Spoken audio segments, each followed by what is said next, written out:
Hello बच्चों, बहुत बहुत स्वागत है आप सभी का हिंदी मीडियम के इस नंबर 1 चैनल शुभम क्लासेस पर। मेरे प्यारे बच्चों, अगर आप क्लास 10th के स्टूडेंट हैं और 2024 में बोर्ड एग्जाम देने वाले हैं और आप सभी को पता होगा टाइम टेबल में कि आपका पेपर 27 फरवरी को है, तो मेरे प्यारे बच्चों आज के सेशन में जैसा कि आप सभी को पता है कि 7 तारीख से 7 तारीख तक एडमिशन लिया गया संजीवनी बैच में। संजीवनी बैच का आज पहला दिन। मेरे प्यारे बच्चों, आप सभी को पता है कि गणित के पेपर में 20 नंबर के जो बहुविकल्पी प्रश्न आ रहे हैं, तो मैं इस आज के सेशन में जो आपके 20 नंबर की तैयारी पूरी की पूरी मैं करा दूंगा।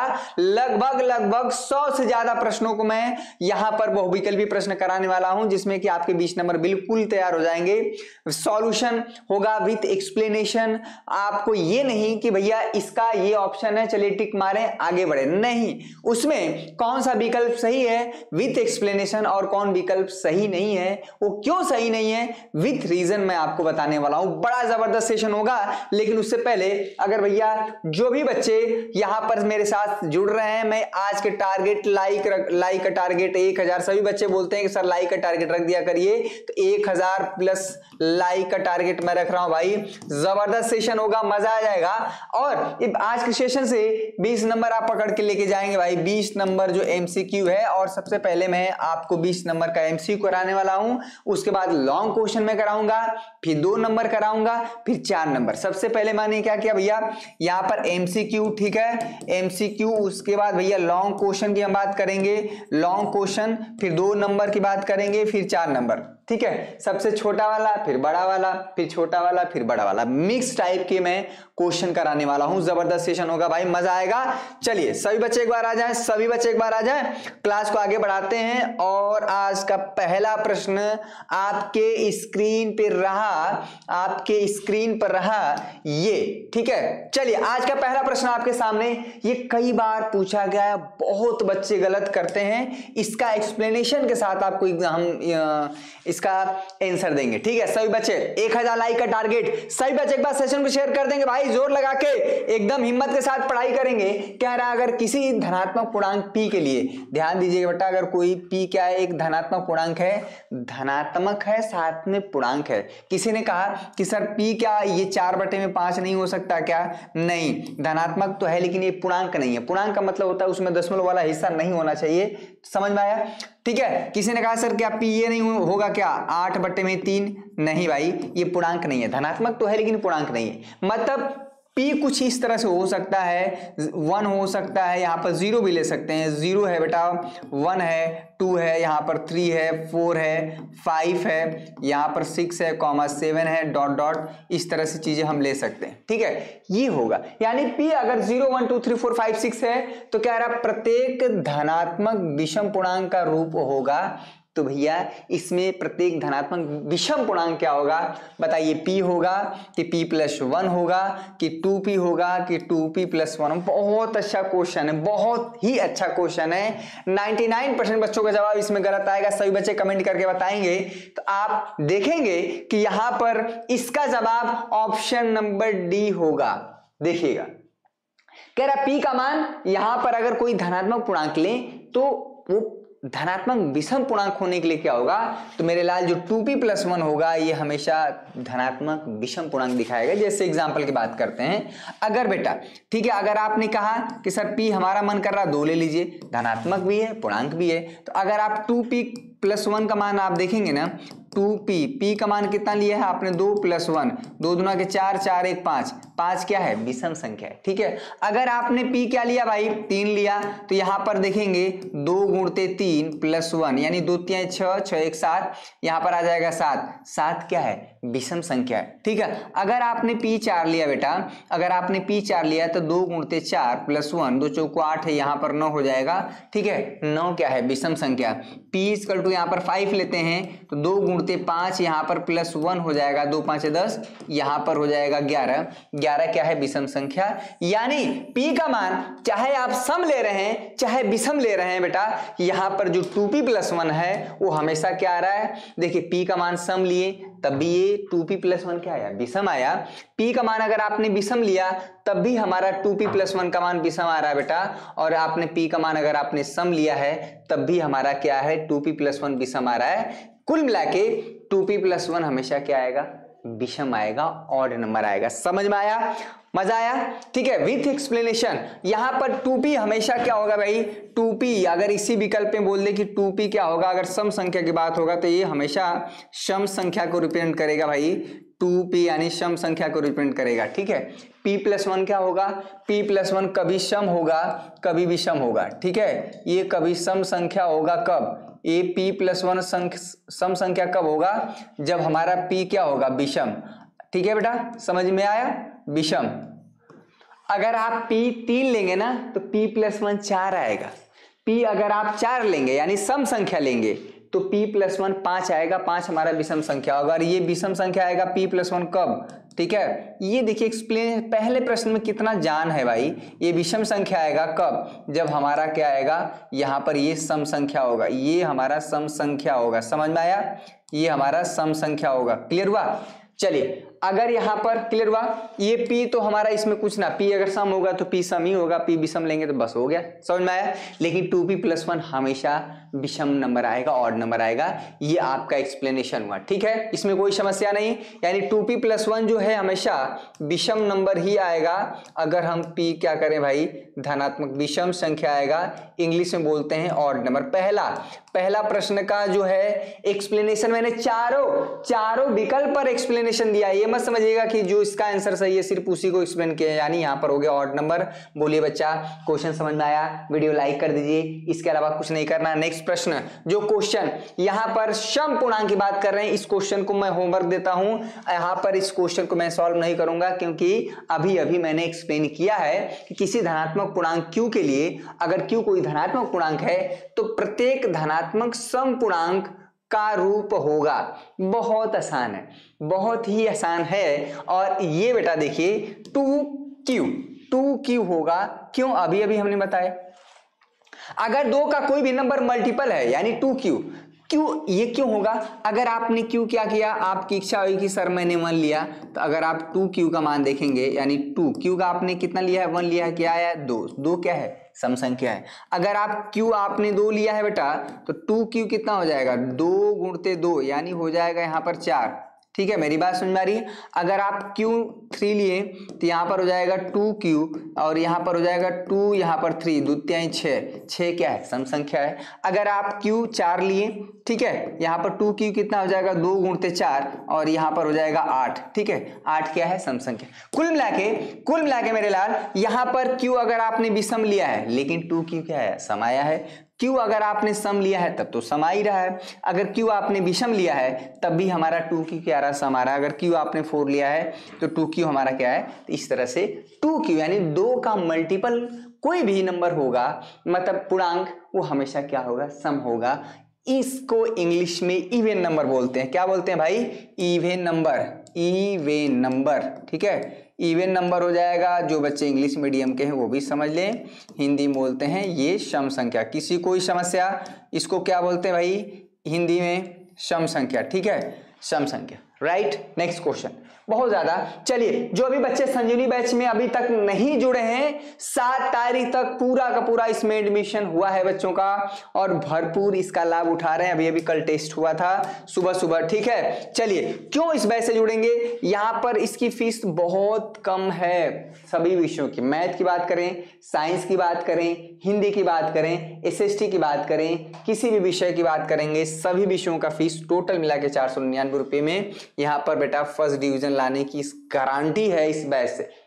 जो बच्चे कुछ नहीं पढ़े हैं, अरे सही से अगर बहुविकल्पी प्रश्न भी 20 टिक कर दिए और 38 नंबर 18 नंबर जो आपका लॉन्ग क्वेश्चन आता है, 18 और 20 38 नंबर तो यहीं से बन जाएगा। मेरी बात समझ में आ रही है? लॉन्ग क्वेश्चन मैं इतना करा दूंगा कि आपको जरा भी समस्या नहीं होगा मेरे लाल। इस कोर्स में आपको टॉप 100 क्वेश्चन, ये क्वेश्चन बहुत इंपॉर्टेंट होगा। जो 100 क्वेश्चन होगा, अनसॉल्व पेपर भी साथ में मिलेगा बेटा, 3 guest paper, PY question paper, यहाँ पर previous year question paper. PYQ का मतलब ये नहीं कि प्रकाश यांत्रिकी क्वेश्चन, PYQ मतलब प्रीवियस ईयर क्वेश्चन पेपर। इतना ही आपको करना है। यहाँ पर पूरा का पूरा ये 7 जनवरी से बैच प्रारंभ हुआ है और ये एग्जाम तक चलेगा। जिन बच्चों ने एडमिशन ले लिया है बहुत बहुत धन्यवाद। जो बच्चे नहीं, देखिए हम अपनी बात को खुद रखेंगे अच्छा नहीं लगेगा। अगर आप अपने दोस्त को बताएं कि हाँ यार इस बैच में ये सारी चीजें मिल रही हैं और वाकई में रेगुलर क्लास चल रहा है, तो आप इस ज्यादा बच्चों को ट्रस्ट होता है। ठीक है, चलिए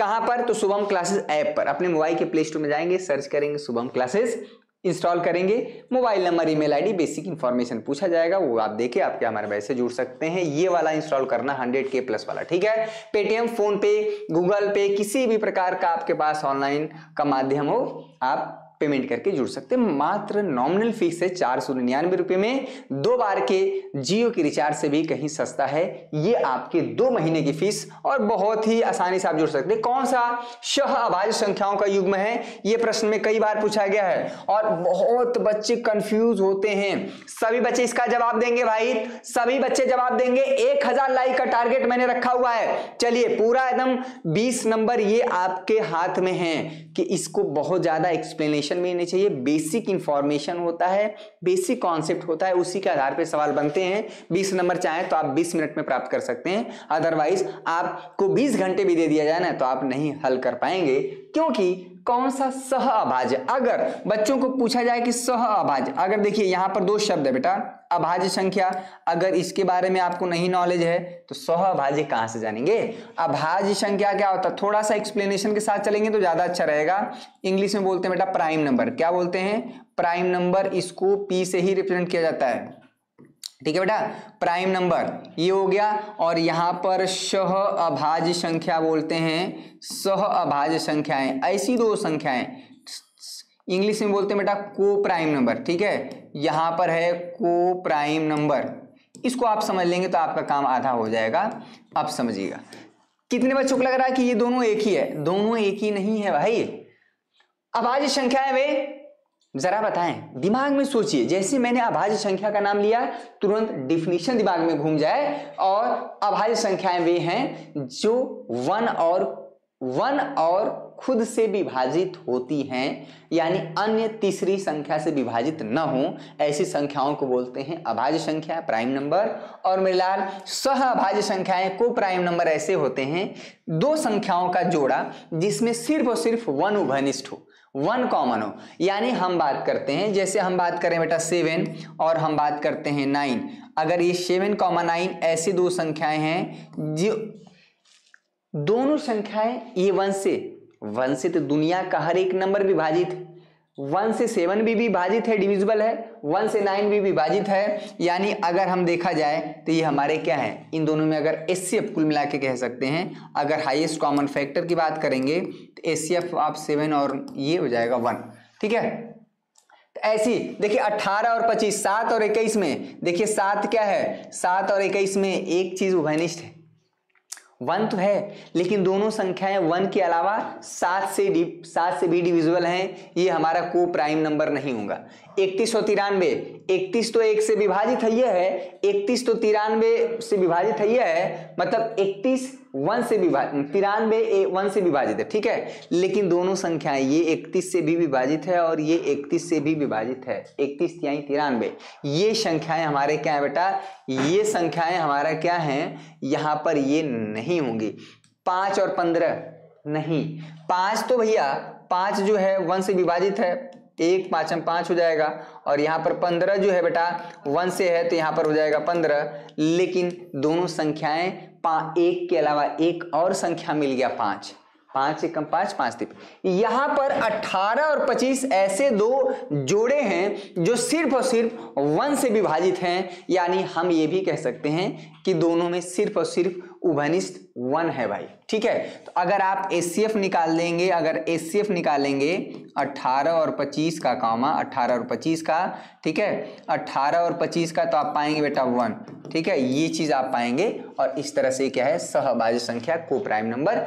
आप आसान भाषा में ये भी कह सकते हैं कि ऐसी 2 संख्याएं जिनका एचसीएफ यानी हाईएस्ट कॉमन फैक्टर महत्तम समापवर्त 1 होता है, वो क्या होती हैं, सहअभाज्य संख्याएं को प्राइम नंबर होती हैं। और ये डिफिनीशन के साथ एक्सप्लेनेशन मैंने आपको दिया। पहला प्रश्न आप देखेंगे, कह रहा किसी, चौथा प्रश्न, ठीक है, ये बहुत ही आसान क्वेश्चन है, इसमें बहुत ज्यादा वक्त जाया नहीं करेंगे, बार बार मैं बताता रहता हूं, बहुत बार एग्जामिनर क्या है डायरेक्ट फार्मूले भी आपको दे देता है।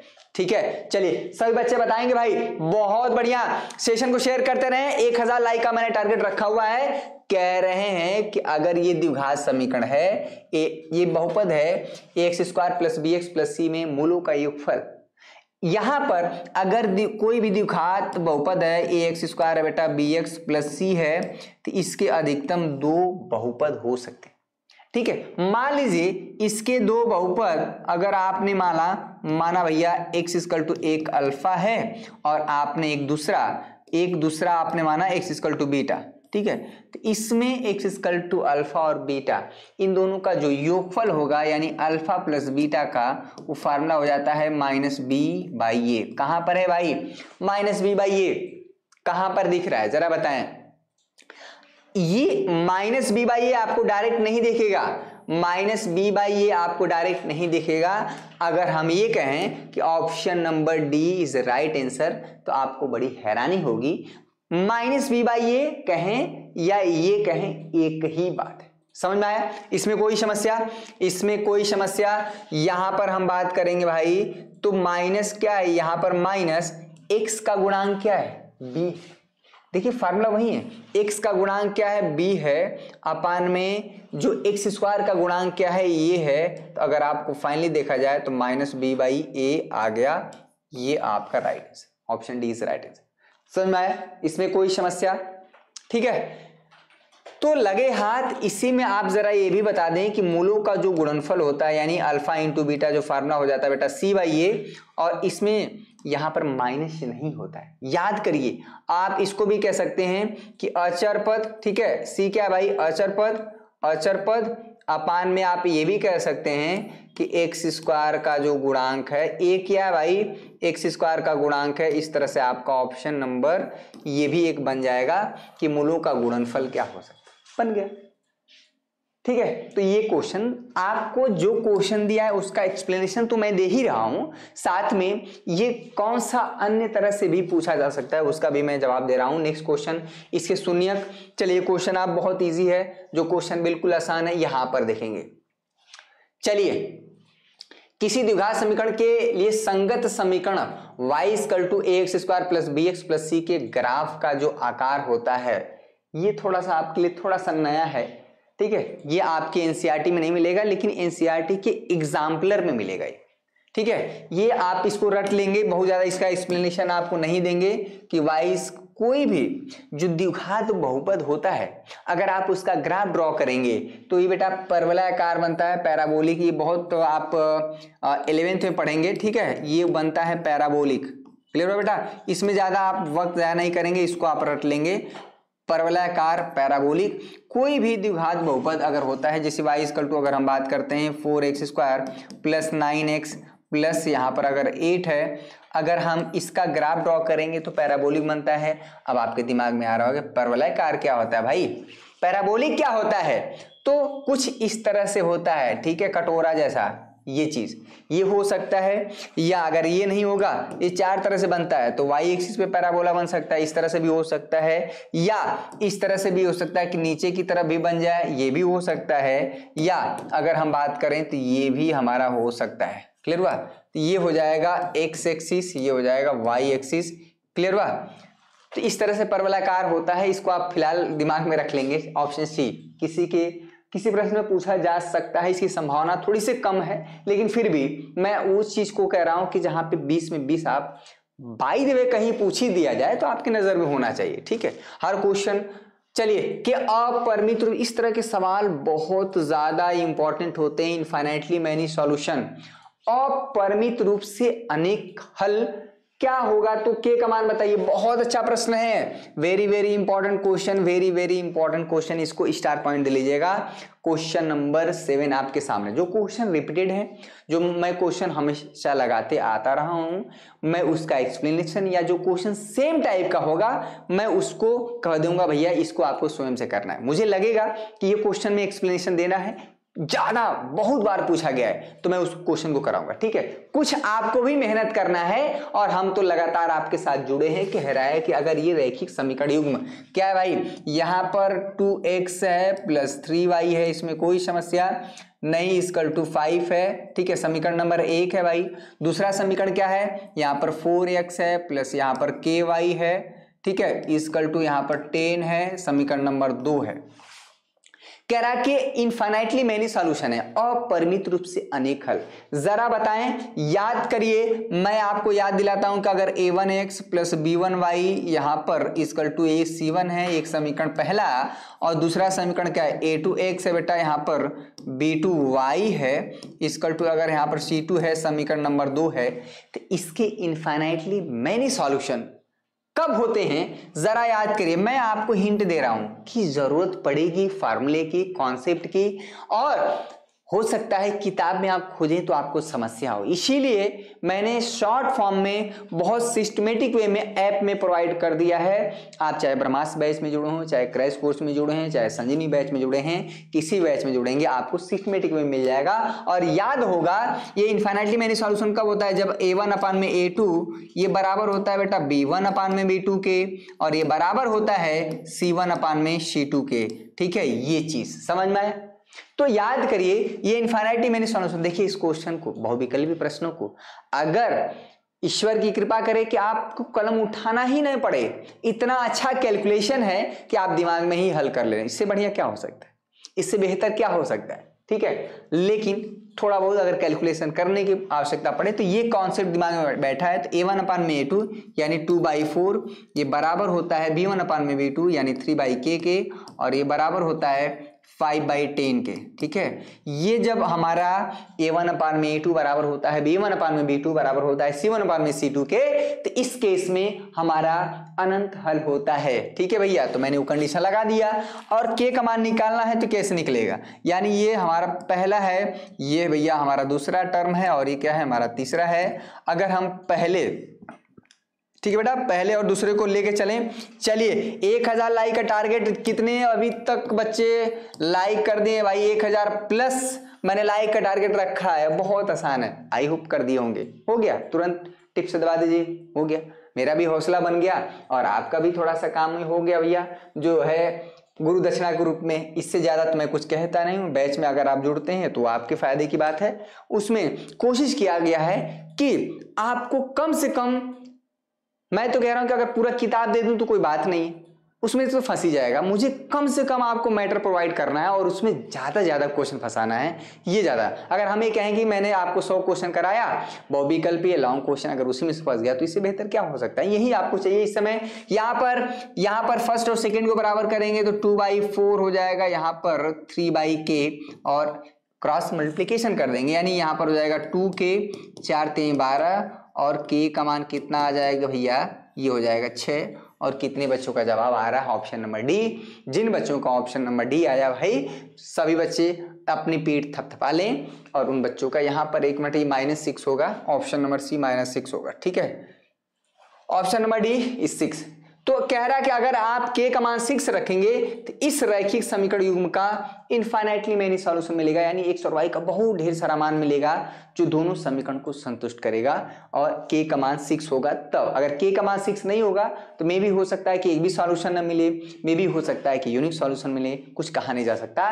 लेकिन अगर k का मान 6 है तो इस बात की गारंटी है कि इस रैखिक समीकरण युग्म का अनंत हल होगा, इनफाइनाइटली मेनी सॉल्यूशन होगा, कि मैंने कंडीशन ही वैसा रख के निकाला है। ये वाली जो कंडीशन है a1 अपान में a2 इक्वल टू b1 अपान में b2 इक्वल टू c1 अपान में c2, मैंने अनंत हल वाला कंडीशन रख के निकाला है। ठीक है, चलिए नेक्स्ट क्वेश्चन की बात करेंगे। का कोई हल नहीं है यदि लेमडा का मान, इस क्वेश्चन का आप जवाब खुद से करेंगे क्योंकि रिपीटेड है। अब कोई हल नहीं है, उसमें अनंत हल था, इसमें कोई हल नहीं है, और कोई हल नहीं है वाला जो कंडीशन है बेटा a1 अपान में a2, जरा याद करिए, बराबर होता है b1 अपान में b2 के, और ये बराबर नहीं होता है c1 अपान में c2 के, ये वाली केस याद है। ये वाला केस में कोई हल नहीं है, तो मैं आपको हिंट देता हूं, ये क्वेश्चन आप खुद से करेंगे। ऑप्शन, एक द्विघात बहुपद के अधिक से अधिक शून्यकों की संख्या हो सकती है। इसमें बहुत ज्यादा बच्चे गलत कर जाते हैं। अधिकतम, अधिक से अधिक, एक द्विघात बहुपद है, त्रिघात बहुपद है, चतुर्घात बहुपद है। कितने बच्चे इसमें देखिए बहुत बहुत मिस्टेक होता है, मेरी बात समझिएगा। अगर कोई भी क्वेश्चन नंबर 9 की बात कर रहे हैं, अगर कोई भी द्विघात बहुपद है, क्वाड्रेटिक पॉलिनोमियल है, जैसे हम बात करते हैं भाई px की बात करते हैं, यहाँ पर 4x square plus 9x plus 8 है, सपोज करिए यहाँ पर अगर आपने ले लिया कोई भी, इन जनरल अगर हम द्विघात बहुपद लेने की बात करते हैं तो आप क्या करते हैं, कुछ इस तरह से लेते हैं कि ax स्क्वायर है प्लस यहाँ पर bx है प्लस c, यही नहीं लेते हैं इन जनरल। यहाँ पर हम बात करते हैं कि a 0 नहीं होना चाहिए, कि अगर a 0 होगा तो द्विघात बहुपद रहेगा, यानी लीनियर हो जाएगा, यानी हमारा रैखिक हो जाएगा, लीनियर हो जाएगा, यानी 1 डिग्री वाला बचेगा। a 0 नहीं होना चाहिए, ठीक है। अगर हम इसमें बात करते हैं तो इसको थोड़ा समझने का प्रयास करेंगे।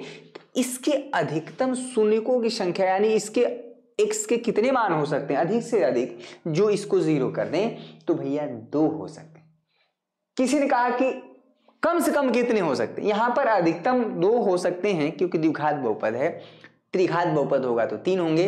लेकिन अगर ये सवाल कह दिया जाए कि कम से कम कितने होंगे, तो यही में गड़बड़ा जाएंगे। कम से कम, तो आप इसमें जरा कम से कम बताएं, कम से कम शून्यकों की संख्या, शून्यकों बोले या मूल बोले, ठीक है, शून्यकों की संख्या, कम से कम शून्यकों की संख्या, ये चीज जरा ये बताएं, कम से कम शून्यकों की संख्या ये जरा बताएंगे, ठीक है। तो कम से कम शून्यकों की संख्या या मूलों की संख्या, ये भी आपको पूछा जा सकता है, बहुत इंपॉर्टेंट है भाई, मूलों की संख्या जरा बताएं।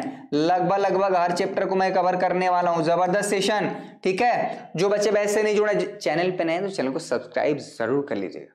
27 फरवरी, यानी 27 फरवरी को तो आपका मैथ का पेपर है, आखिरी पेपर तक शुभम क्लासेस लगा रहेगा, डटा रहेगा, जब तक आपका पूरा पेपर कंप्लीट न हो जाए। बीच में कोई बैच हम लोग लॉन्च नहीं करते हैं, अगर होगा तो आपके बैच पर कोई इफेक्ट नहीं पड़ेगा, आपकी पढ़ाई पर कोई इफेक्ट नहीं पड़ेगा। मूलों की संख्या अधिकतम क्या हो सकती है, मिनिमम यहाँ पर 0 हो सकता है, ठीक है। आप कहेंगे सर अगर कोई द्विघात बहुपद है तो उसको मूलों की संख्या मिनिमम कम से कम 0 कैसे हो सकती है, 2 होना चाहिए ना, नहीं, कभी कभी नहीं मिलता है। अगर कुछ भी आप लिख दें, कोई भी द्विघात बहुपद आप बोर्ड पर लिख दें और इसके शून्यक निकल ही जाए, इस बात की गारंटी नहीं है, लेकिन निकलेगा अधिकतम तो 2, कम 1 भी निकलता है और कभी कभी 0 यानी 1 भी नहीं होता है, काल्पनिक मूल होते हैं, ठीक है। इस बात को समझिएगा, तो इस बात को, इसका option B is right answer, ठीक है।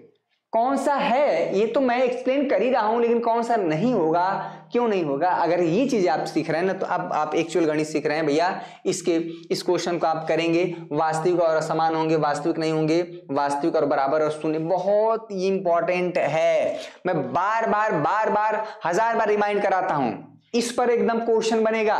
क्वेश्चन नंबर 10 पर जो कॉन्सेप्ट है ये तो पूछ दिया गया भाई, और इसमें भी जवाब गलत होंगे, बहुत बच्चों का जवाब गलत आएगा।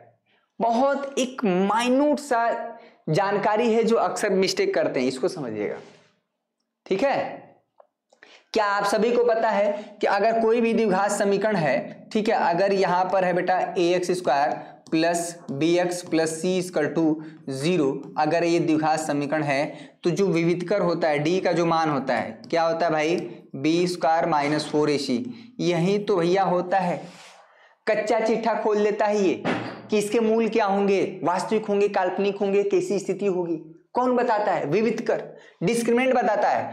और इसको अगर हम देखें तो अगर ये है बेटा 4x स्क्वायर प्लस माने माइनस 12x है प्लस 9 है, ये क्वेश्चन हमेशा आता है अगर इसकल टू 0 है। अगर हम इसकी तुलना कर लें ax square plus bx plus c equal to 0 से, तो हम पाएंगे कि x स्क्वायर का यानी a का मान हो जाएगा 4 और b का मान हो जाएगा -12 और c का मान हो जाएगा 9, ठीक है।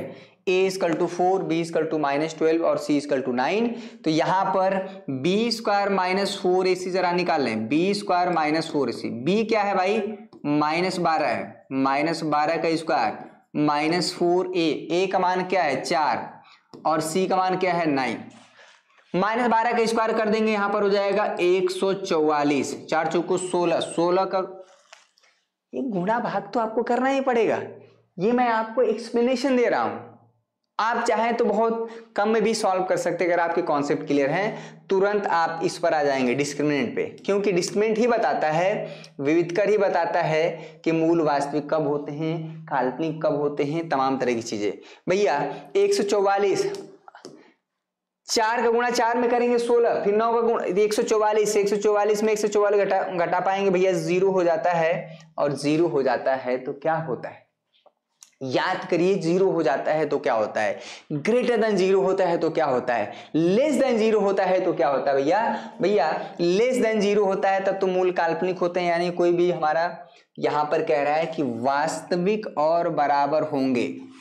जब डिस्क्रिमिनेंट का मान यानी विविधकर का मान हमारा 0 होता है तो उस केस में मूल वास्तविक और बराबर होते हैं। ये हमारा d है इक्वल टू इस केस में b स्क्वायर माइनस 4ac, यहां पर मैंने मेंशन कर दिया, ठीक है। ये b स्क्वायर माइनस 4ac जब 0 होता है तब हमारा आता है वास्तविक, और असमान कब आता है, जब d यानी डिस्क्रिमिनेंट का मान b स्क्वायर, ठीक है, b स्क्वायर माइनस 4ac, यहाँ पर b square minus 4ac, b square minus 4ac ये ग्रेटर देन 0 होता है, ठीक है। वास्तविक कब नहीं होता है, यानी जब d का मान यहाँ पर b square minus 4ac equal to यहाँ पर लेस देन 0 होता है। बस हो गया, इसी में सब कुछ एक्सप्लेन कर दिए कि वास्तविक और बराबर कब होता है, यानी b स्क्वायर माइनस 4ac जब 0 आता है। वास्तविक नहीं, यानी वास्तविक नहीं मतलब काल्पनिक कब होता है, जब b स्क्वायर माइनस 4ac का मान लेस देन 0 यानी माइनस में नंबर आ जाए। और b स्क्वायर माइनस 4ac होता है तो वास्तविक और असमान होता है, रियल एंड डिस्टिंक्ट जिसको बोल सकते हैं। समझ में आया, इसमें कोई समस्या, बोली हाँ ना, मजा आ रहा है। एक्सप्लेनेशन के साथ अगर आपको जवाब मिले ना तो उससे बेहतर कुछ नहीं हो सकता। यहाँ पर के मूल 6 है तो के का मान बताएं, इस क्वेश्चन को आप खुद से करेंगे, किसी आयताकार फलाना फलाना इसकी लंबा, इसको क्वेश्चन को आप बनाएंगे। ये एक्चुअल में सवाल है, यही तो सवाल है, ठीक है। सवाल में सवाल और सवाल में ही जवाब। और भैया ये बात आपको समझ में आ गई तो क्वेश्चन नंबर 12 का जो है आप इसका सॉल्यूशन कर सकते हैं। हालांकि इस क्वेश्चन को आप देख के तुक्का नहीं मार सकते, इसको सॉल्व करना पड़ेगा, अदरवाइज 1 नंबर आप गंवा देंगे। एनसीईआरटी का ही सवाल है। बहुत बढ़िया, बहुत बढ़िया भाई, चलिए अति सुंदर, ठीक है, बहुत अच्छा लग रहा है। सभी बच्चे वीडियो को पिछले 2 लेक्चर में आपने देखा होगा संजीवनी बैच में किस तरह से सेशन को कवर किया जा रहा है। ये नहीं कि 10 मिनट आए पढ़ा के चले गए, कुछ आप नहीं सीख पाएंगे। कह रहा है किसी आयताकार खेत का जो क्षेत्रफल है वो 30 मीटर स्क्वायर है, खेत है, ठीक है, खेत है तो आप आयताकार है तो खेत बना लीजिए, इसमें कोई समस्या नहीं। ये है बेटा P है, ये Q है, ये R है, ये S है, ठीक है।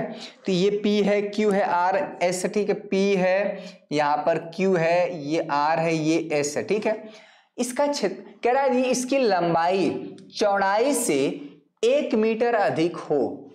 सवाल में देखिए, अगर हम मान लेते हैं बेटा, माना, ठीक है, माना, देखिए आप कितने बच्चे सोचेंगे लंबाई अगर मानेंगे गड़बड़ा जाएगा। इसमें कह रहा है अगर इसकी लंबाई चौड़ाई से 1 मीटर अधिक है तो माना जो चौड़ाई है बेटा ना, अगर आप चौड़ाई मानेंगे यानी चौड़ाई मानेंगे, माना चौड़ाई अगर x मीटर है, समझिएगा ब्रेथ जिसको बोलते हैं, तो इसलिए हमारा क्या हो जाएगा, इसलिए हमारा जो लंबाई हो जाएगा, लंबाई, ठीक है, आयत में लंबाई l जिसको बोलते हैं, तो x+1 हो जाएगा। ऐसा है प्रश्न में बोला है x+1 मीटर हो जाएगा, ठीक है, ये b बोलते हैं, ठीक है। तो ये हमारा b हो गया, यानी ब्रेथ जिसको बोलते हैं, ये x हो जाएगा और l हमारा हो जाएगा x+1, इसमें कोई समस्या, x+1। और इसका क्षेत्रफल कितना दिया है, इसका क्षेत्रफल मेरे लाल, तो इसका क्षेत्रफल हमारा यही ना हो जाएगा, ये पूरा का पूरा आयत का क्षेत्रफल हो जाता है, इसमें कोई समस्या। और आयत का क्षेत्रफल यानी एरिया ऑफ रेक्टेंगल हो जाता है a लंबाई गुणते चौड़ाई, ठीक है। एरिया हमें दिया है 30 है और l कितना है यहाँ पर x+1 इंटू यहाँ पर है x, ठीक है, ये हो जाएगा 30, x का गुणा x में करेंगे, यहाँ पर हो जाएगा x² प्लस x, ठीक है, ये इसको उधर ले जाएंगे, x² plus x minus 30 equal to 0। ये हमें पूछ रहा है, हमें द्विघात समीकरण पूछ रहा है कि क्या आएगा यहाँ पर, कि उन्हें ज्ञात करने के लिए द्विघात समीकरण होगा। बस हो गया। अब ये भी बताना पड़ेगा क्या कि कौन सा विकल्प सही है। मुझे नहीं पता कौन सा विकल्प सही है। अगर मैं सॉल्व करके ला दिया हूं तो विकल्प तो आप ढूंढ ही सकते हैं। x² + x - 30 option C is the right answer. C for champion, C for champions. आप हमारे चैंपियंस हैं, शुभम क्लासेस के योद्धा हैं, वॉरियर हैं। और हर वो बच्चा जो 2024 में एग्जाम देने वाला है, मैं उन्हें एक योद्धा के रूप में देखता हूं। ठीक है, एक वॉरियर होते हैं। ठीक है भैया, एक वॉरियर होते हैं। इसमें देख लीजिएगा इंग्लिश गड़बड़ है। यहाँ पर नेक्स्ट क्वेश्चन की बात करेंगे। 13 दो आकृतियां हैं जिनके ये तो बहुत आसान ही है, इसमें ज्यादा सभी वर्ग इसमें ज्यादा डिस्कस नहीं करेंगे। हाँ, उनका अंतर है तो संख्याएं ज्ञात। इसमें देखिए, इस तरह के सवाल को आप ना विकल्प से कर सकते हैं, विकल्प का सहारा लेके कर सकते हैं। मैंने 100 क्वेश्चन लिया है, आप इसका सॉल्यूशन बार बार 1000 बार करें। जितना बार आए उतना बार करिए ना, मैं भी तो उतना ही मेहनत कर रहा हूं। ठीक है, क्वेश्चन देखेंगे। यहां पर क्वेश्चन अगर आप देखेंगे, कह रहा है अगर दो संख्याओं का योगफल 8 है और उनका अंतर 2 है। किनका अंतर? दो संख्याओं।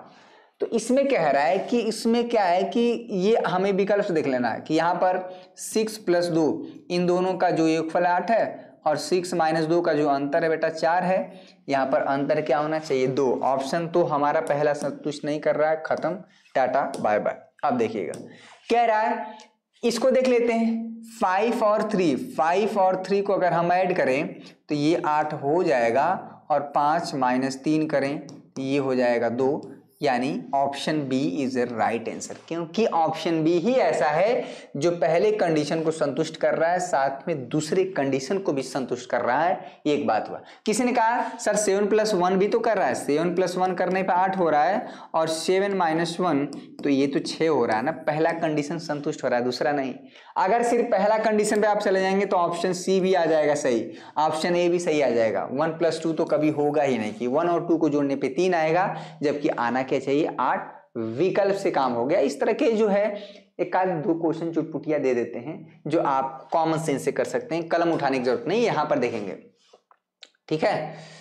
हाँ, ये तो हमारा प्रोपोर्शनलिटी थ्योरम वाले में है, थेज थ्योरम वाले में है, त्रिभुज वाले में कई बार पूछा गया है, डायरेक्ट रिजल्ट है। कह रहा है यदि एक रेखा किसी त्रिभुज की दो भुजाओं को एक ही अनुपात में विभाजित करे। ठीक है, एक हम त्रिभुज ले लेते हैं, हमारे पास त्रिभुज बना मिल जाएगा भैया। ठीक है, त्रिभुज बना मिल जाएगा। यहां पर हम बात करते हैं, ठीक है, कुछ कलर फिल कर देते हैं। यहां पर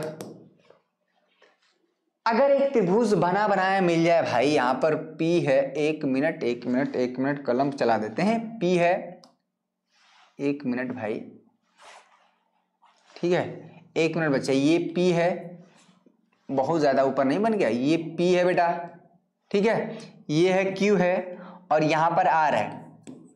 तो अगर इसमें कह रहा है कि कोई त्रिभुज की दो भुजाओं को एक ही अनुपात में विभाजित करे, कोई एक रेखा, कोई भी एक लाइन है, मान लीजिए यहां पर, ठीक है, एक लाइन जो है इस तरह से, यहां पर है PQR, S है बेटा, यहां पर T है, समझिएगा। ये जो ST इस तरह से है कि इस भुजा को, मतलब यहां पर एक ही, यानी PS/, में जो SQ का जो अनुपात है बेटा वो PT के अनुपात के, PT/, TR एक ही अनुपात में विभाजित कर रहा है। दैट मीन्स कि PS/, SQ का जो अनुपात है वो बराबर है PT/, TQ के। तो इससे यही निकल के आता है कि ये जो रेखा है, ये तीसरी भुजा के समांतर होती है। यहां से यही कंक्लूजन निकल के आता है कि जो ST हो समझ में आया, जो ST होगा वो पैरेलल हो जाएगा किसके? QR के, और भैया तो वह तीसरी भुजा के क्या होगी? समांतर होगी, लंबवत होगी। कौन तीसरी भुजा? ये रेखा ST, ठीक है, ये जो लाइन है, यानी ये जो रेखा है बेटा, रेखा ST की हम बात कर रहे हैं, क्या होगा? इस भुजा, यानी जो त्रिभुज की भुजा QR के क्या होगा? पैरेलल होगा, पैरेलल होगी या होगा, जो समझ में आया, समांतर। Option B is right answer. ये हमारा एक रिजल्ट है, डायरेक्ट रिजल्ट, कई बार पूछा गया है। ठीक, समझ में आया? 1000 लाइक। सभी बच्चे एक बार वीडियो को लाइक कर देंगे भाई, बहुत बढ़िया। इसके जस्ट बाद हम लोग क्वेश्चन कराएंगे, लेकिन आज का सेशन बहुविकल्पी, इसको तो रहने दीजिए, बहुत ज्यादा ये भी क्वेश्चन बहुत इजी है कि बीच की दूरी ये वाला बताइए। जो क्वेश्चन एकदम इजी है उसको करेंगे। यहां पर इस तरह के सवाल आपको देखने को मिलते हैं। ये क्वेश्चन क्यों इंपॉर्टेंट है? cos a = 7/25 है तो tan a + cot a का मान बताइए, ये पूछ सकता है। यहां पर ये भी पूछ सकता है। एक सवाल से हजारों सवाल है कि sin a + cos a का मान बताइए, ये भी पूछ सकता है। तमाम तरह के यहां पर विकल्प है, ठीक है। sin a प्लस कुछ भी पूछ सकता है, यहां पर sec a का मान बताइए, ये भी एक सवाल हो गया, ठीक है।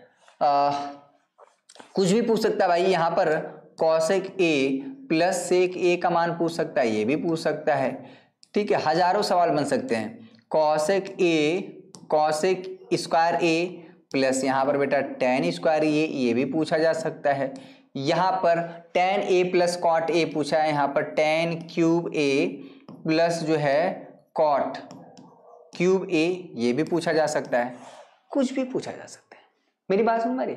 यानी ये सवाल इसलिए इंपॉर्टेंट है कि इससे ये एक जानकारी दी है और कई चीजें पूछा जा सकता है। तो भैया इसमें क्या करेंगे कि इस जानकारी से यानी कॉस की जानकारी से हम tan और cot निकाल लेंगे। और इस तरह के सवाल में आपको सदैव बनाना पड़ता है एक राइट एंगल ट्रायंगल समकोण त्रिभुज।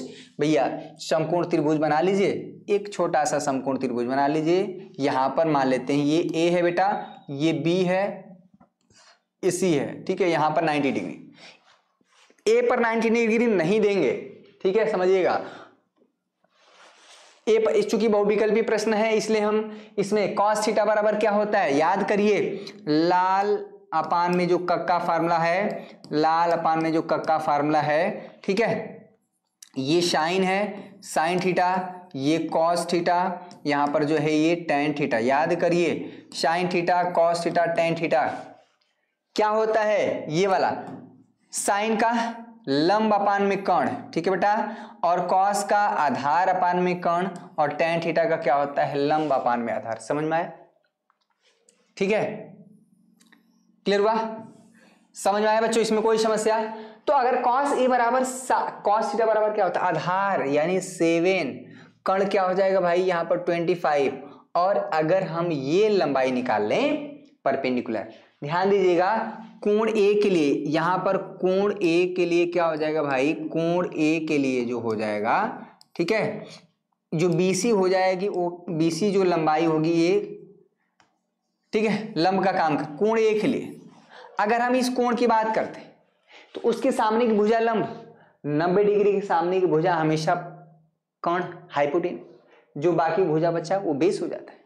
समझ में आया? तो अगर पाइथागोरस थ्योरम से आप सभी को पता है, चूंकि यहां पर क्या है भाई कोण B है हमारा 90 डिग्री, तो कोण B के सामने की भुजा हमेशा कर्ण हो जाता है, और कर्ण का जो स्क्वायर है यानी 25 का स्क्वायर, बाकी शेष दोनों भुजाओं के वर्गों के योगफल यानी 7 स्क्वायर प्लस x स्क्वायर, ठीक है। यहाँ पर कितना हो जाएगा 625, 7 का स्क्वायर यहाँ पर 49 प्लस हो जाएगा x स्क्वायर, ठीक है। 625 यहाँ पर हम 49 कर देते हैं, ये x स्क्वायर हो जाएगा 625। क्लियर हुआ? इसमें कोई समस्या? तो यहां पर हो जाएगा बेटा x स्क्वायर हो जाएगा 625 माइनस 49, ठीक है। यहां पर x स्क्वायर हो जाएगा 15 में से यहां पर 6, 11, 7 और 576, 576 होगा।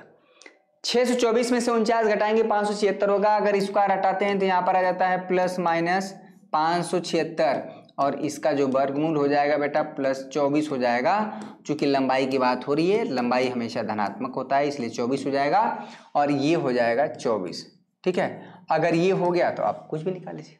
अब कह रहा है tan A, अगर किसी समकोण त्रिभुज में राइट एंगल ट्रायंगल में, यहां पर राइट एंगल ट्रायंगल में यहां पर तीनों भुजाएं पता हैं, तो भैया यहां पर कुछ भी पूछना हो हम क्या कर सकते हैं, निकाल सकते हैं, इसमें कोई समस्या, ठीक है।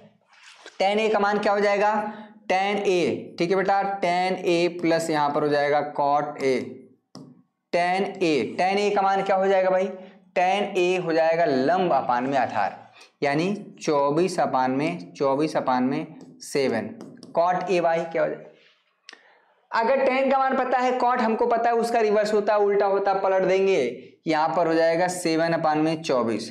ठीक है, अब इसको सॉल्व कर लीजिए, जो भी वैल्यू आ जाए। ठीक, 24, ये अगर आप सॉल्व करेंगे तो option D is right answer आएगा। बहुत अच्छा क्वेश्चन है। ठीक है, tan a plus cot a पूछ सकता है, sin a अपन में। कुल मिला के अगर किसी भी समकोण त्रिभुज में अगर तीनों भुजाओं की लंबाई पता है, 7 है, 25 है, यहाँ पर 24 है, तो हम क्या कर सकते हैं, यहाँ पर इसका साइन, कॉस, tan कुछ भी पूछे वो हम निकाल सकते हैं। ठीक है, ये चीज आपको ध्यान रखना है। क्लियर हुआ? चलिए सॉल्व कर लेंगे ना इसको। 24 से गुणा 24 में करेंगे, यहाँ पर 24 का गुणा 24 में करेंगे। ठीक है, प्लस 7 का गुणा 7 में करेंगे। ठीक है, अपान में नीचे जो गुणा कर देंगे 7 का 24 में, ये चीज। तो 24 का 24 में करेंगे, यहाँ पर 576 हो जाएगा, यहाँ पर 749। ठीक है, और यहाँ पर 7 चौक 28, 168 हो जाएगा, 168, ये हो जाएगा 625, और यहाँ पर हो जाएगा 168। ठीक है, 625 अपान में 168, option number D is right answer. ठीक है, समझ में आया? तो देखिए थोड़ा बहुत कैलकुलेशन भी आपको आना चाहिए। देखिए समझ में आया? नेक्स्ट क्वेश्चन देखिए, क्वेश्चन तो सॉल्व करना पड़ेगा। 1 माइनस टेन स्क्वायर 30 डिग्री अपान में 1 प्लस टेन स्क्वायर 30 डिग्री। ये क्वेश्चन बहुत आसान है और इस क्वेश्चन को आप खुद से करेंगे, बस इसमें कुछ करना नहीं है। tan 30 डिग्री का मान अगर हम आपको बता दें, ठीक है, tan 30 डिग्री का जो मान होता है भाई वो हो जाता है 1 अपान में √3। ये tan 30 डिग्री का मान होता है। अगर आप इसको सॉल्व कर लेंगे तो हो जाएगा। स्क्वायर करेंगे, देखिए एक चीज आप और ध्यान रखेंगे कि tan स्क्वायर 30 डिग्री बोले, 30 डिग्री ये बोले, या आप इसमें ऐसे भी कर सकते हैं कि tan 30 डिग्री इसका स्क्वायर कर सकते हैं। एक ही बात है, ये दोनों एक ही चीज है। tan 30 डिग्री का मान 1/√3, तो tan स्क्वायर 30 डिग्री का मान हो जाएगा। अगर हम बात करेंगे कि tan स्क्वायर 30 डिग्री का जो मान हो जाएगा, यहाँ पर हो जाएगा 1/√3 का स्क्वायर। बस सॉल्व हो जाएगा। नेक्स्ट क्वेश्चन, इसको सॉल्व। इसमें गलती कर देते हैं बच्चे। क्या गलती करते हैं? ध्यान नहीं देते हैं। आपको लगता है यार ये तो बच्चों का खेल है, बहुत ही आसान क्वेश्चन है भी, ठीक है भी बहुत आसान क्वेश्चन।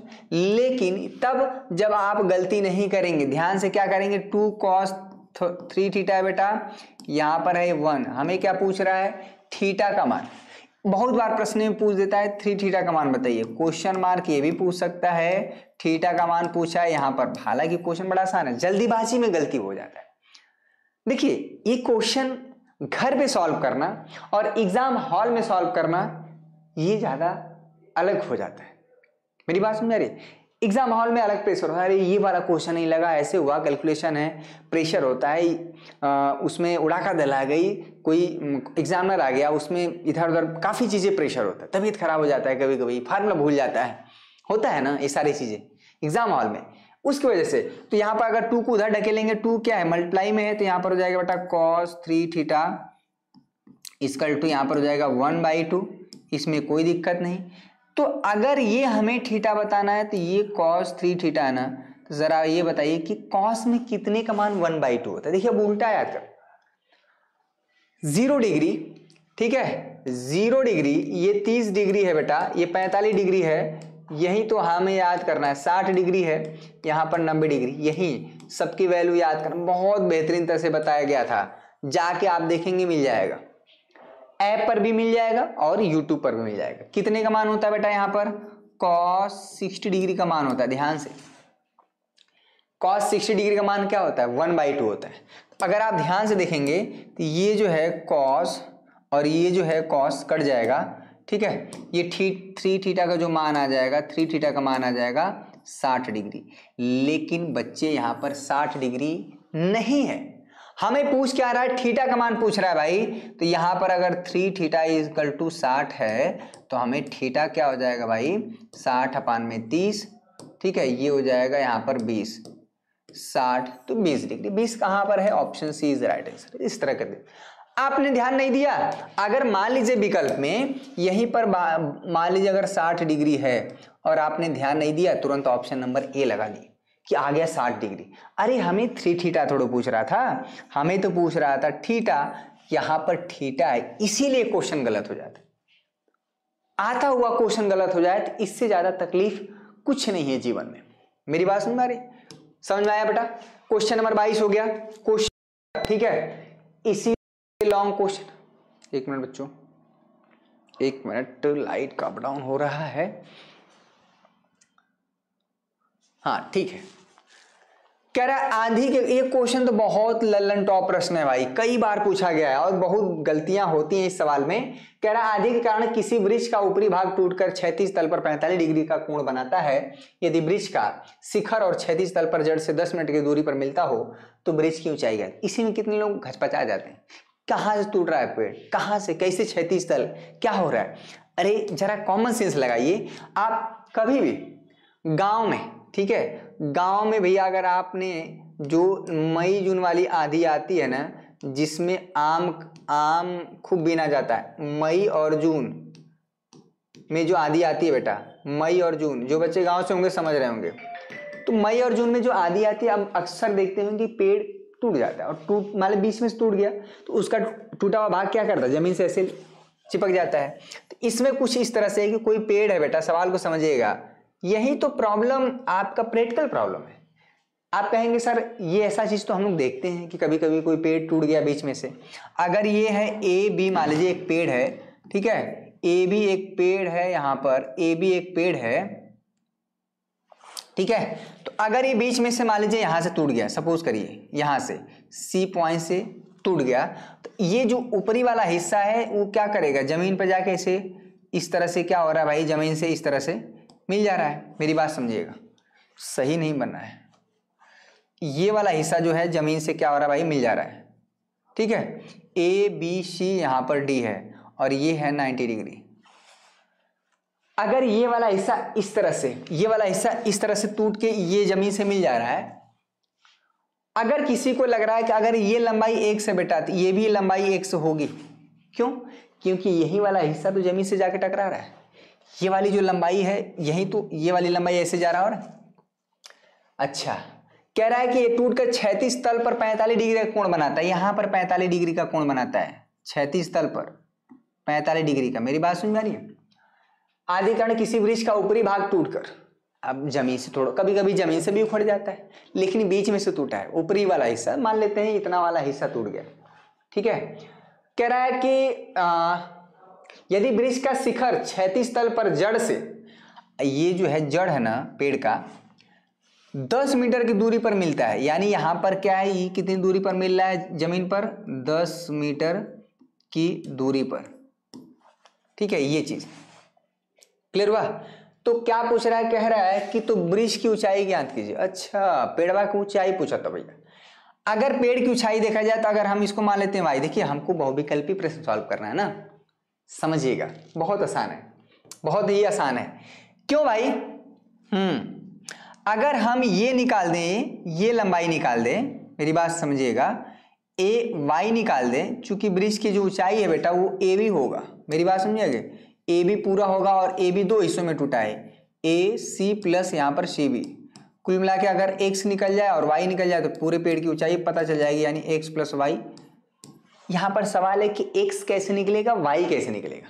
तो अगर त्रिभुज, ठीक है बेटा, त्रिभुज जो है ए सी डी में ध्यान से देखेंगे, अगर आप tan 45 डिग्री एक बार निकाल देंगे, tan 45 डिग्री, यानी यहाँ पर लंब अपान में आधार हो जाएगा, यानी y अपान में यहाँ पर tan हो जाएगा। tan 45 डिग्री का मान 1 हो जाता है, यहाँ पर हो जाएगा y by 10, y equal to यहाँ पर हो जाएगा 10, ठीक है, y इक्वल टू यहाँ पर हो जाएगा 10 मीटर। समझ में आया? ठीक है, y हमारा कितना हो जाएगा, 10 मीटर। अब देखिए ये x निकल जाए, क्योंकि अगर ये x निकल जाएगा तो यही तो लंबाई x होगा। थोड़ा सा एक्सप्लेन कर रहे हैं इसलिए समय लग रहा है ना। 1 मिनट बच्चों, 1 मिनट, बैटरी लो है क्या इसका, 1 मिनट लगा तो है, क्यों इसमें रेड जल रहा है। 1 मिनट बच्चों, 1 मिनट, इसका जवाब आप तब तक निकालेंगे 1 मिनट, ठीक है।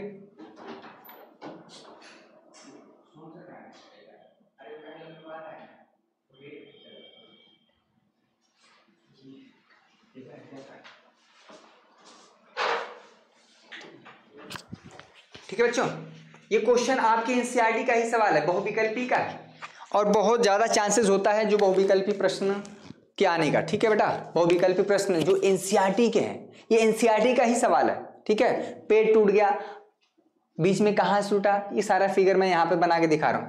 तो ये y निकला ना, यहाँ पर ये y निकला। अब x, ये x यहाँ पर डायरेक्ट नहीं निकलेगा, इसकी हेल्प निकलेगा। तो ऐसा क्या लें कि जिसमें ये 10 वाली भी आ जाए लंबाई, और ये आधार है बेटा, ये कण है। क्या लेना पड़ेगा, हो गया cos थीटा। ठीक है, तो अगर आप इसमें cos थीटा ले लेंगे तो वहां पर है बेटा cos 45 डिग्री। cos 45 डिग्री क्या होता है, आधार यानी 10 अपान में कण की लंबाई x हो जाएगा। cos 45 डिग्री का मान 1 अपान में √2 होता है बेटा। यहाँ पर हो जाएगा 10/x, x का यहाँ पर क्रॉस मल्टीप्लाई कर देंगे तो यहाँ पर हो जाएगा 10√2 मीटर। अब जरा बताइए कि जो पूरे पेड़ की जो हाइट हो जाएगी, यानी पेड़ की ऊंचाई जो है, ये तो x यानी 10 यानी y और प्लस x कितना है भैया 10√2, दोनों ही जगहों पर 10 कॉमन है, यहाँ पर 1 प्लस √2 यहाँ पर हो जाएगा मीटर। कौन सा ऑप्शन, छोटा सा सवाल है लेकिन बेहतरीन। हेलो, अच्छा हाँ सुनिए बताएं। हाँ ठीक, उसको निकाल दीजिए, मैं तुरंत आ रहा हूँ ना। ठीक, किसी भी कलर में हो, ठीक है।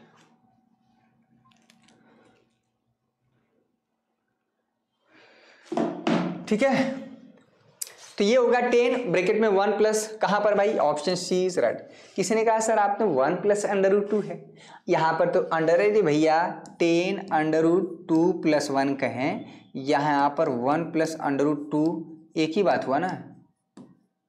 ठीक है, एक ही चीज तो है, क्लियर हुआ, राइट। Option number C. देखिए क्वेश्चन की खूबसूरती देखिए, कोई बहुत ज़्यादा कैलकुलेशन नहीं है, बहुत ज़्यादा लंबा नहीं है, बस आपके समझ पर है कि एक पेड़ बनाना है, पेड़ को बीच में से तोड़ देना है, यानी बिंदु सी में से यहाँ पर तोड़ देना है। और इसमें आपको ये जानकारी होना चाहिए कि ये वाला जो लंबाई होगा ना भाई, वही लंबाई, तो ये वाला क्या है, ये तो जमीन से चिपकेगा, यही लंबाई ना।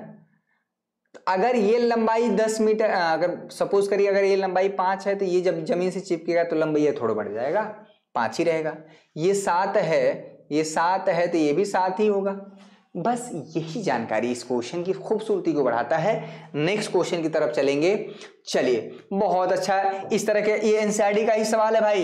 एनसीईआरटी के सवाल आपके एकदम छोड़ने नहीं है। बहुविकल्पी प्रश्न से करा, एक झंडा पीबी के लट्ठे के पाद से 50 मीटर की दूरी पर एक बिंदु ए है।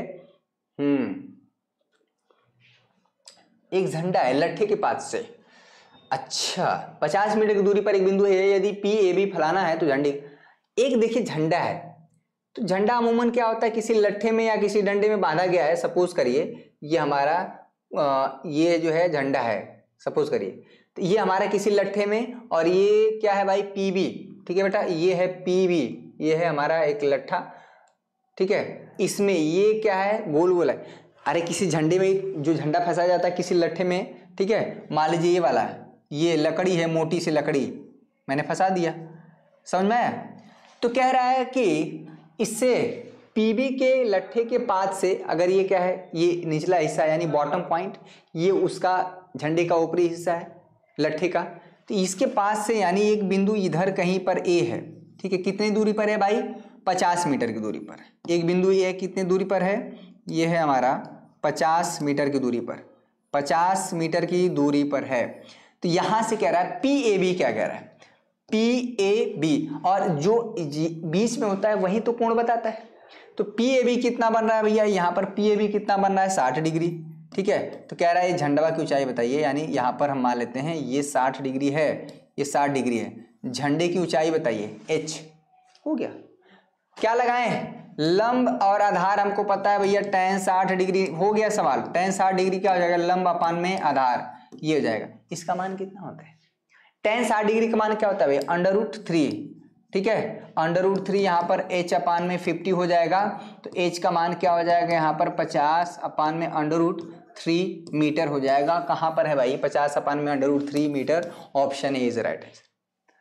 देखिए बस आप घुमा दिया है, उसमें कहाँ झंडा, आप सोचेंगे कैसे, अरे बड़ा कॉमन सेंस है। अगर ये झंडा है भैया, डंडे में झंडा, डंडे में झंडा, और ये क्या है भैया, इसको इससे मिलाया गया तो ये 60 डिग्री बना रहा है। ये कितनी दूरी पर है, ये 50 मीटर पे, ठीक है। तो ये झंडे की ऊंचाई बताना है, यहाँ पर 90 डिग्री होगा, बस हो गया। क्या ऐसा नहीं आप देखिए, ठीक है। नेक्स्ट क्वेश्चन 25-25 का क्वेश्चन हम लेके चलेंगे भाई।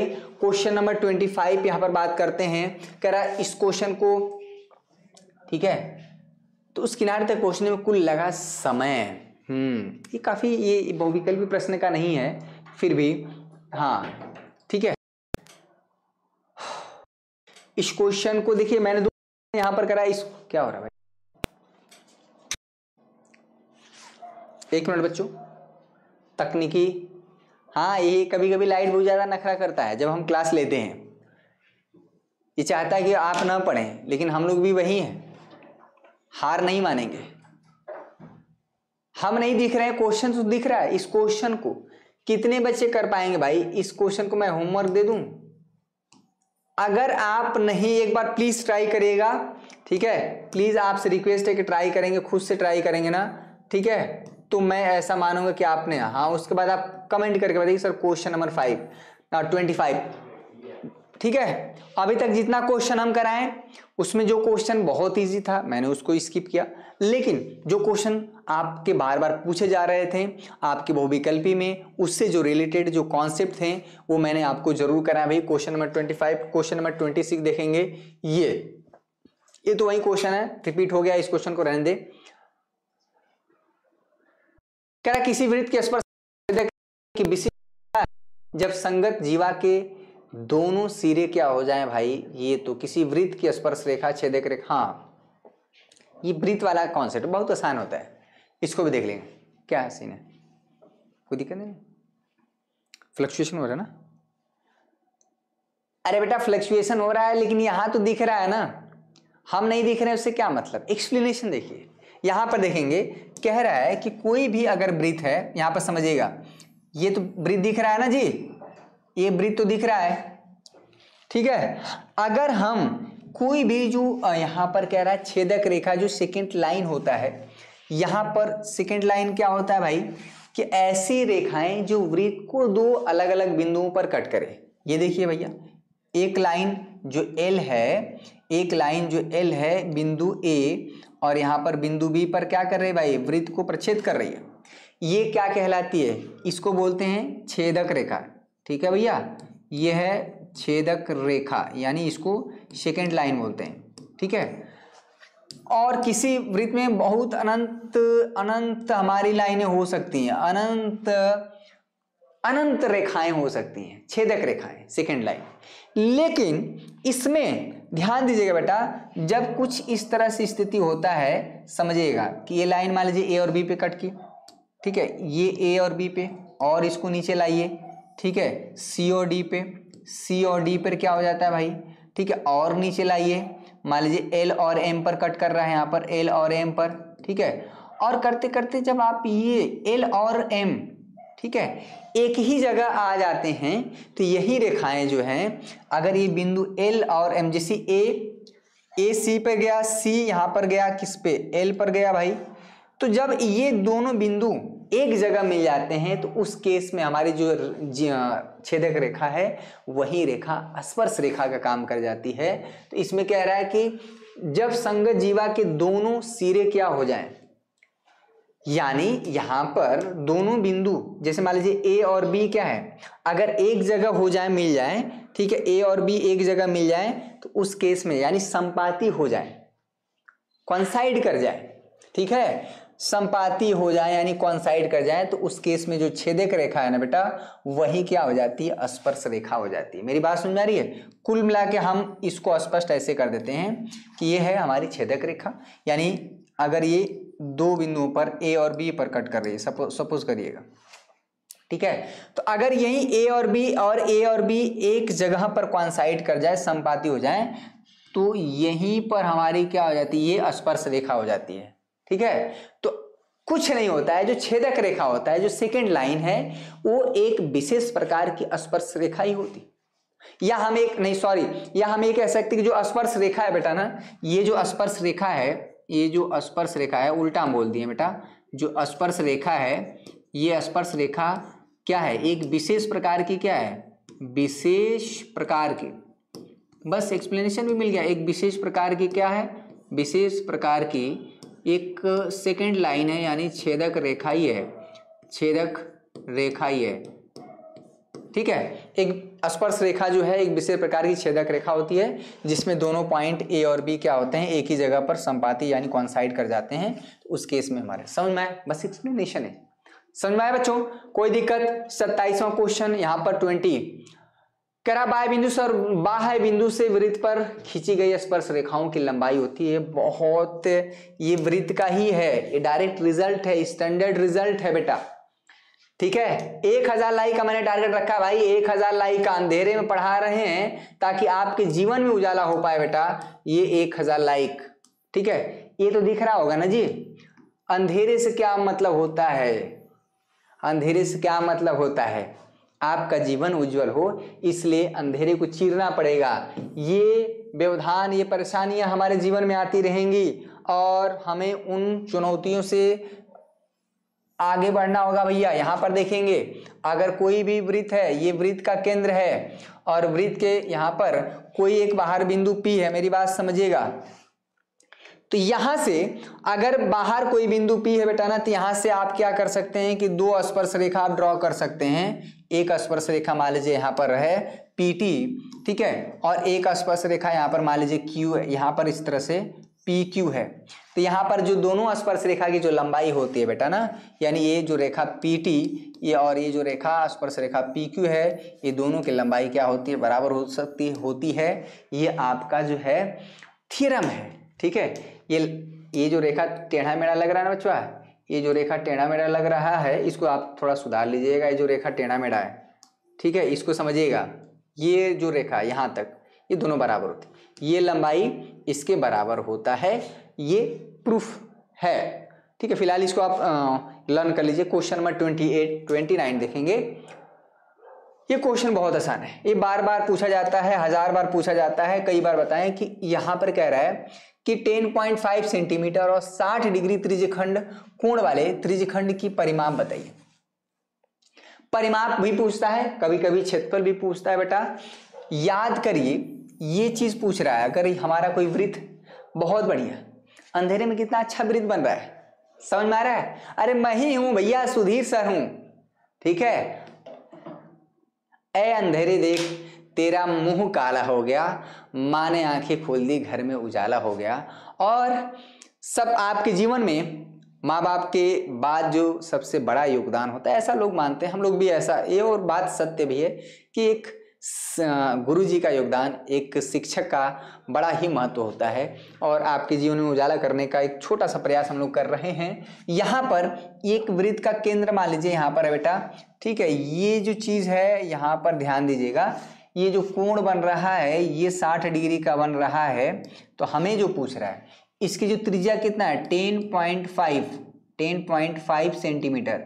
ठीक है, तो ये पूछ रहा हमें, इसका ये जो त्रिज्यखंड का परिमाप, त्रिज्यखंड का कभी कभी क्षेत्रफल पूछता है, यानी ये वाला, ये लंबाई पूछ रहा है बेटा। ठीक है, ये वाली लंबाई यहां पर हम पूछ L कह सकते हैं, यहां पर M कर दें और यहां पर N कर दें। ये लंबाई पूछ रहा है, त्रिज्यखंड का परिमाप ये वाला जो ब्लू कलर से दिख रहा है भाई, ब्लू कलर से दिख रहा है भाई, ब्लू कलर से दिख रहा है LMN। ठीक है, तो यहां पर जो फार्मूला होता है कोण बराबर, नहीं ये लंबाई कैसे निकलेगा, कोण बराबर चाप, ये चाप अपान में त्रिज्या होता है फार्मूला। ठीक है, फार्मूला क्या होता है भैया, कोण बराबर में चाप। ठीक है, चाप अपान में यहां पर हो जाता है भैया त्रिज्या। ठीक है, चाप अपान में यहां पर हो जाएगा त्रिज्या। किसी कोई समस्या, कोण यहां पर कितना है, 60 डिग्री है। चाप की लंबाई यानी ये जो LMN, यही तो है चाप, ये चीज, इसको ऐसे दिखाते हैं। और त्रिज्या की लंबाई क्या है, 10.5 है। इसको आप सॉल्व करेंगे त्रिज्यीय खंड का परिमाप,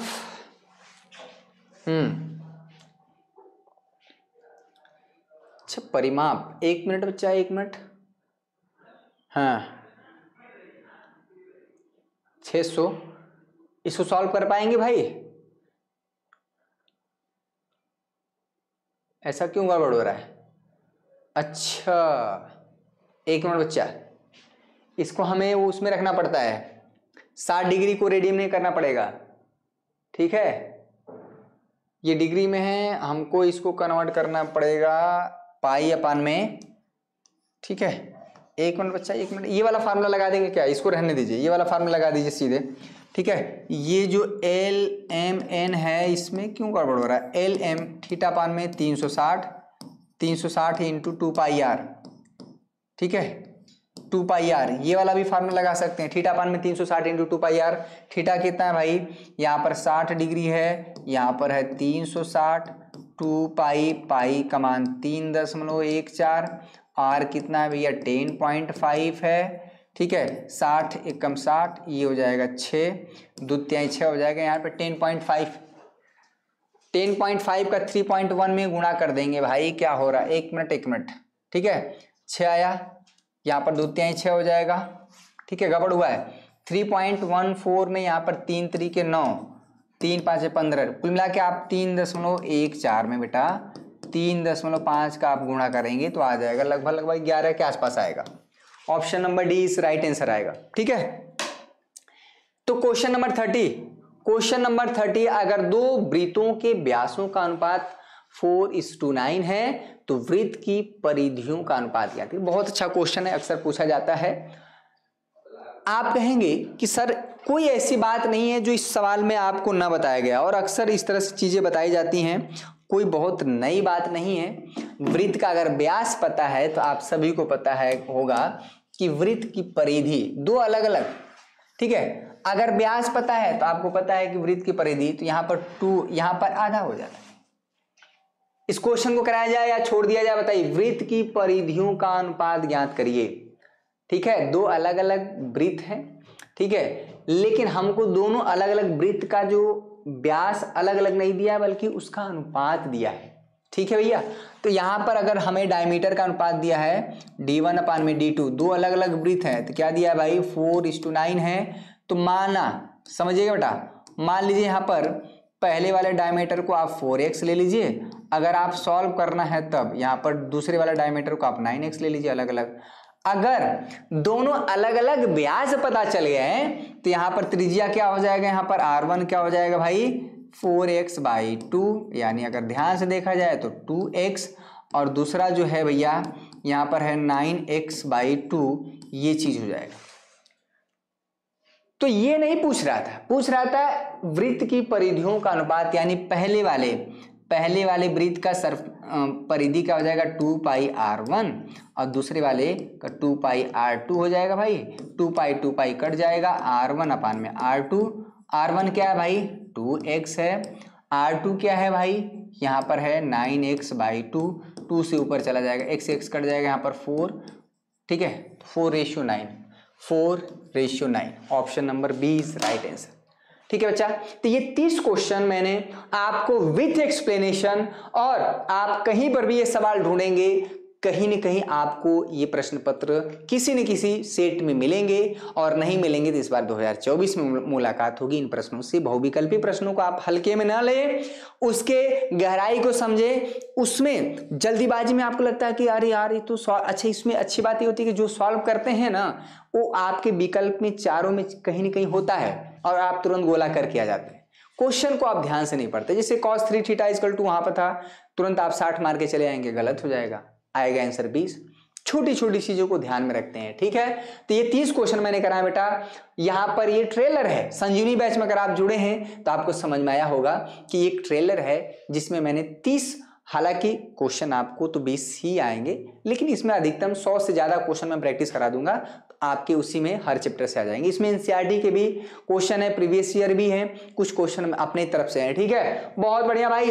1000 लाइक का मैंने टारगेट रखा, आई होप आप जरूर पूरा कर देंगे। और आप प्लीज कमेंट करके बताइए कि क्वेश्चन नंबर 1 से लेकर 30 तक सर ये वाला क्वेश्चन मुझे नहीं समझ में आया, प्लीज कमेंट करके बताइएगा।